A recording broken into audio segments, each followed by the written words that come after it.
mahadsan waxaan kaloo ilaahay ka baryaynaa ama aan ka wada baryaynaa in ummadda Soomaaliyeed abaaraha iyo colaadaha uu ka dulqaado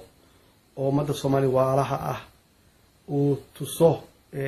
jidka iscaawinta kale taageerayaasha xisbiga Tayo iyo howlwadeenadooda meel kasta ay joogaan halkan waxaad kala xiriiri kartaan Facebook-an maxaa Cabdullaahi Farmaajo inuu yahay Facebook official ka ah oo aan halkan maanta wixii ka dambaysa aan ka soo diri doono caafimaad iyo cimri iyo horumar iyo barwaaqo waa xog la yaab leh oo laga helay madaxweynihii hore ee Jamhuuriyadda Federaalka Soomaaliya Maxamed Cabdullaahi Farmaajo waxa uu markaasi si weyn uga qiirooday xanuunkan halista ah ee ku dhacay madaxweynaha cusub ee Soomaaliya Xasan Sheekh Maxamuud Farmaajo ayaa afkiisa ka yiri Ilaahay ha caafiyo madaxweynahan haatan talada haya jamaahiirta kooxda nabad iyo nolol ayuuna Farmaajo ugu baaqay in ay ducada la garab istaagaan isagoona sheegay in xilligii hore ay diyaar u ahaayeen inay habaaraan balse haatan jamaahiirtiisa tirada badan ee baraha bulshada awood muuqata ku leh ayuu madaxweyne Farmaajo waxa uu ugu baaqay inay madaxweynaha hadda talada haya markaasi ay u duceeyaan maxay ahayd digniintii la yaabka lahayd ee uu Xasan Sheekh siiyay maadaama talada dalka uu uga horeeyay iyo arin halis ku ah Imaaraadka Carabta iyo Kenya oo uu hawada mariyay Farmaajo oo haatan afka ku furtay hoyga uu ka degan yahay magaalada Muqdisho xilli gurigii loo dhisayay uu gabagaba marayo muuqaalkan waxaan rabaa inaan ku ogaado taageerayaasha wadaniyiinta ah ee markaasi taageersan allaha barakeeyo madaxweynihii hore ee Soomaaliya Maxamed Cabdullaahi Farmaajo inta ay la eg yihiin fadlan haddii aad taageero buuxda u tahay madaxweynihii Jamhuuriyadda Federaalka Soomaaliya soo maray kii ugu daacadsanaa ee Farmaajo waxaan ka codsanayaa isla markaana aad ka mid tahay taageerayaasha wadaniyiinta ah ee Soomaaliyeed inaad muuqaalkan like saarto si aynu u ogaano inta ay la eg yihiin taageerayaasha taageersan Farmaajo muuqaalkana aad share gareydo si xogtan ay u gaarto filla Soomaaliya isla markaana Xasan Sheekh Maxamuud uu u qaato talooyinka uu u soo jeediyay walaalkiis ka weyn Maxamed Cabdullaahi Farmaajo sidoo kalena YouTube-kan Xaqiiq TV subscribe saaro gambaleelka furo waxaan aragnay dad badan oo aan gambaleelka u furnayn muuqaaladana dhaafaan si isu muuqaalka ku dhaafin fadlan haddii aad ka mid tahay taageerayaasha wadaniyiinta ah waxaan ka codsanayaa inaad muuqaalkan markaasi like saarto oo aad gambaleelka YouTube-kan furato adiga oo subscribe saaraya waad ku mahadsan tahay daawade la jahanqaadkaaga madaxweynihii caadilka ahaa ee dalka soo maray Maxamed Cabdullaahi Farmaajo isla markaana lagu naanaysi jiray Xabiibul Malaayiin ayaa waxa uu hawada mariyay fariin la yaab ku noqotay dhammaan shacabka Soomaaliyeed ee wadaniyiinta ah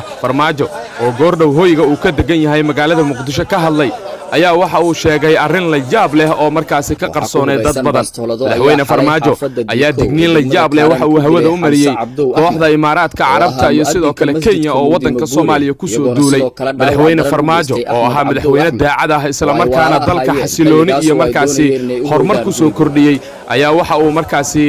xanuunka la qaybsaday madaxweynaha uu xilku ku wareejiyay ee dooran Xasan Sheekh Maxamuud Farmaajo waxa uu yiri Allah ku caafiyo Xasan Sheekh Maxamuud waxaad maraysaa xanuun aad u daran Ilaahay caafimaad degdeg ah ha ku siiyo waxaan kuugu rajaynayaa in shaqooyinkaada ay si wanaagsan kuugu dhamaan doonaan waxaan kaaga digayaa Kenya iyo Imaaraadka Carabta hadeertan waa ay ku sumeeyeen balse waxa suuragal ah haddii aad ku noqoto oo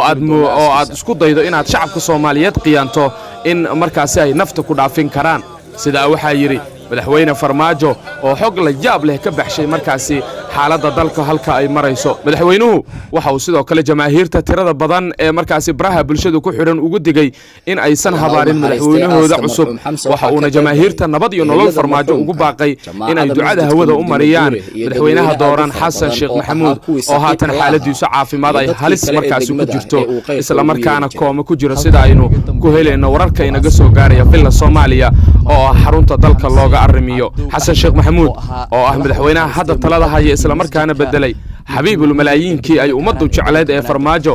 ayaa xalay waxa uusan ka soo muuqan xafladii markaasi 26 Juun loogu dabaaldegayay taasi oo lagu qabtay magaalada Muqdisho madaxweyne xasan sheekh waxa uu sheegay in xaaladiisa caafimaad ay halis ku jirto isla markaana bulshada caafimaadkooda uu tirayo uusanna doonaynin in markaasi xanuunka covid-19 uu bulshada ku faafiyo sidaa darteedna uu ka baaqsaday kulankii ay isugu yimaadeen malaayiin Soomaaliyeed oo ku nool magaalada Muqdisho xilli ay u dabaaldegayeen 26 Juun daawade bal daawo muuqaalkan uu soo duubay madaxweyne Farmaajo oo markaasi fariin hawada u mariyay Xasan Sheekh Maxamuud fadlan muuqaalkan like la dhaca YouTube kana subscribe saarta si aad u heshaan xogihii ugu dambeeyay aynu daqiiqad waliba halkan ku baahino aynu aragno jamaahiirta nabad iyo nolol inta ay la eg yihiin fadlan YouTube kan subscribe la dhaca oo like saara muuqaalkan ku mahadsanideen daawashada muuqaalkan bal ila dhageysta wariyana idinku daalinine hadalka Farmaajo ka soo yeeray إمارات من قريجيس وسوس عدويديس وربنا حلال لطيفته إيوه كل ما يسند انتير بيدعي هو الباهن دولة الصومالي وحكم مشغول في السياسة شن يسد المليون ودرهم بانو هوين كنا معلوم أو أوينوين حاسس كنا أساس هارنوين المير عرورة أو الكجرانا أقومن أبا ما يستان عالمي أنت أصلاً وحاس صوبت هذا اللي وأي صومران بينا وحنا كل الطلين لها إيه ما أنت أنا ولا ليجا أنت ولا لايف ما تونتا هذا سان اسبوع ما صارنا بالنوشة وهذا مننا قابتران وهذا مننا غير وقلنا لكن قوانا من أقول مننا جعلنا وزارتي أرمها تبدو عقدها ما حيصل قال يردان وأركيسا وخبط كذا دلك حافظ ما أنا وحبالك كفصة مرة البحر الله إنه حواي محلها ولا يدبتها ولا سوق منها والبشر يسدوا كام مليون درهم إلا إنه حفرايو أي ده يعني محاكو دعاء الصومالي اللي حفرايو الطلق اللي حفرايو حافظوا الجامعات مسوق بكير سليق مقدع بكير أروح بكير سليق هو ما دحوليه وراك أصور أنت سبع وجارين إنه وحكي إيه حتى الله إنه وراك عدالة أو ربا دولة دي عدالة إيه هاي عدالة دتك دي وراك على سوق عدالة هذا محنوه هنا دولة أنا شايف الله بالله سمع عمك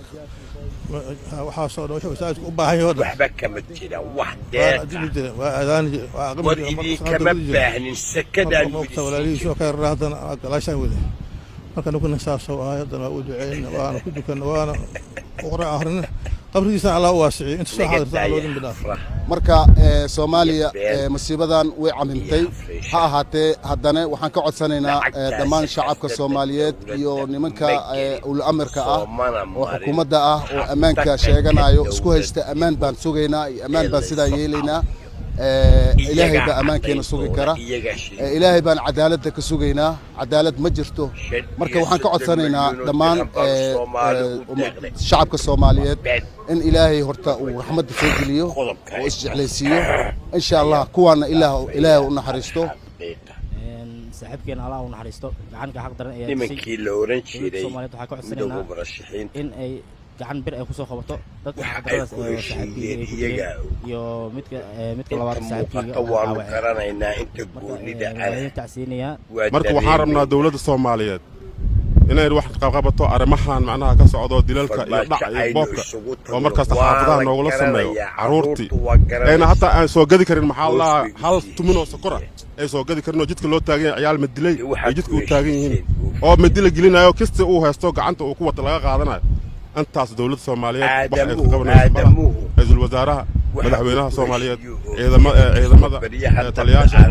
inay wax nooga qabtaan falkan dhacayo maalinta degmooyinka horta ka dhint ilaahay kan oo jirna ilaahay xamad ilaahay asiyo laas waxaan ku codsanaa dawladda Soomaaliyeed inay keenayso oo laba wiilashaas la dilay madana la dhaawac inay keenayso waxaan kale warkii adooma qalay wasaaraha Soomaaliya madaxweynaha وقت دماده waxaan warkiya dama qalayaan nimankaas oo gobolka Banaadir iyo maamulka degmada Kaaraan waxa ay marar badan sheegeen in ay wax ka qaban doonaan oo ay ka guuleysan doonaan kooxaha dhaca iyo dhibaatooyinka kale oo ay dilalku qayb ka yihiin ka geysanaya degmada Kaaraan iyo gobolka Banaadir laakiin dhibaatooyinka iyo dilalku wali waa kuwa ku sii badanaya degmada Abu Kardayax warbaahinta dalka qabuuraha Muqdisho duleedka magaalada Muqdisho